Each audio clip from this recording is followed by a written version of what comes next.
Alright, good morning. Well, as you can see, the progression has advanced. Car's up on jacks.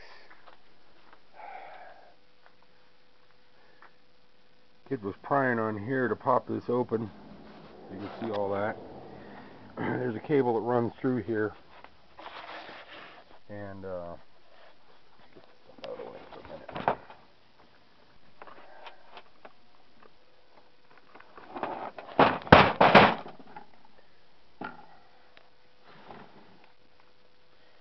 You can see the parts gotten in pretty thin there, bolts.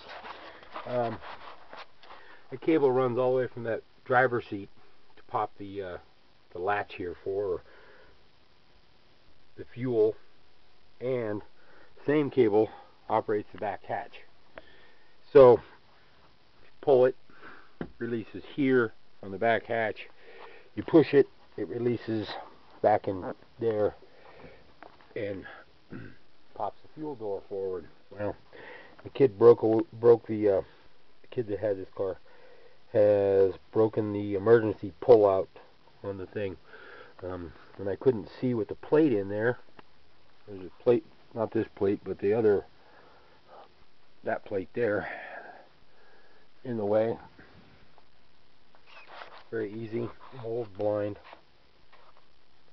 So anyway, point being is that I tore the whole interior apart so I could get that piece out, so I could get around it and see what was going on. And the reason why I'm pointing this out is because I'm going to show you. Here's the push-pull cable here. I think it's broke down in here. I'm going to look at it a little bit because it works now, as you hopefully heard that pop.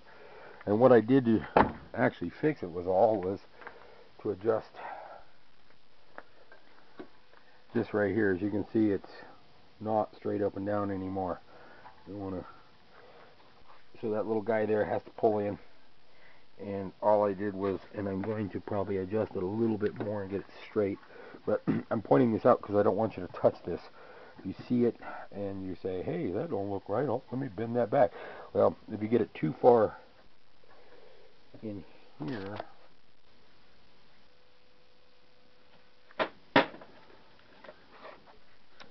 if you get it too far latched where that pin is right now, what we want is to latch out here so that very minimal, it takes very minimal to hold it and also very minimal to release it.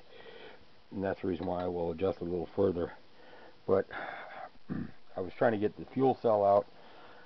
This project has gone further than I expect. Well, the new fuel pump came in. It's a horrible Walbro, W-A-L-B-R-O, yeah, Walbro 255 blah blah blah, whatever. I don't know, all the other kids use this. So got a brand new fuel pump in there, and put a little this in there. I'm trying to keep from having to pull this fuel cell because it really looks like a pain in the butt. I'm almost there, so I might as well do it. But more money, taking it to cave, get it boiled out. So if we can avoid it, we will. If not, we won't.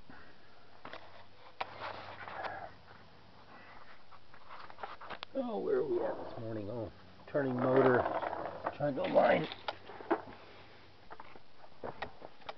our flex plate to the torque converter. We're going to line the torque converters behind this. Bolt holes have to line up. So I'm going to turn the motor a little bit. Got training in yesterday, late yesterday. That tubing I was talking about earlier, I went and looked at the exhaust, and it's what I thought it was. It's actually what it's for is I'll turn, don't we? This tubing is going to provide fresh air into the exhaust and excite the cats. It's for the smog pump. That's what it's called. It's realistically what they used to call it. They used to actually used to attach pumps to the motors, and they would pump air and open and close a valve. So I think it's when it's cold that it has to pump fresh air in to excite the cats to help.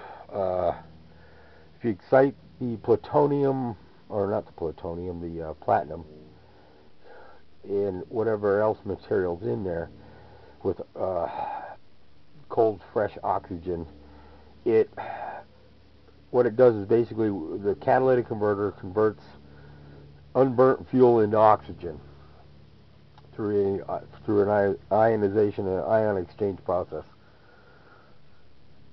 So that's the reason why they're mandated on everything, catalytic converters, and they have platinum in it. And that's one of the reasons why platinum has gone up so high is because all the cars now use platinum. Platinum was not really ever that high of a. It used to be lower than gold as far as value. Now it's not. So the reason is because it found an industrial purpose. Okay, so we're underneath here. Everything's almost there. Got a couple bolts to line up. Finish putting the rest of the bolts in this tranny. Drop the pan, change the filter, put fresh fluid in it, and so I got a little bit more to go down here today. Get this lined up, get the starter in. Let's see if we can get oil pressure. That's what we're heading for today right now. I was realistically trying to get to that point. I should be there in hopefully an hour and a half or so here. The wrong bolts were in the starter. They were cross-threaded. They were 125 pitch on the millimeter, and they were supposed to be 1.50. So I don't know where the kid came up with the bolts to go in there, but they were the wrong bolts. So thank goodness the other day when I was at the boneyard, I grabbed a couple starter bolts. One of them happened to be perfect for us. We just happened to have an extra one hanging out here, I think. So what was in there is this guy, I think, because that's where it was threaded. But even though they look very similar, they're not the same. It's 1.25 millimeter pitch, and these are 1.50s. And it appears the starter goes to multiple cars. That's why it has two different tabs on it. So anyway, once I get the torque converter, flex plate and the torque converter married, I'll be able to turn it and get the starter in. And went and picked up some STP oil from Dawn. We can get it primed down there. Open that galley, go straight into the pump. Put some oil in this thing. Get it primed. Once I get oil pressure on it, I still got to take out the sending unit down here. Oil pressure sending unit. This guy right here. Oil comes through the block from our pump straight into the galley, and that's going to tell us our oil pressure right there. So we're going to take this off, put a gauge on it. I could always remove this one here. I don't know where the alternator is going to sit, and leave an oil gauge on it. Wouldn't hurt this car none to have an oil gauge, but we'll manually look at the pressure as we turn the motor over so that we don't damage the motor. Make sure we have oil pressure before it starts. When we do that, I'm going to pull all the plugs. We already don't have fuel because number one, fuel line's not hooked up. Number two, the fuel pump's not in it. So all we're going to do is crank the motor, build oil pressure, and as long as it has oil pressure, then we can continue on. I'm going to upload this and go back to work. Find something to do. Bye.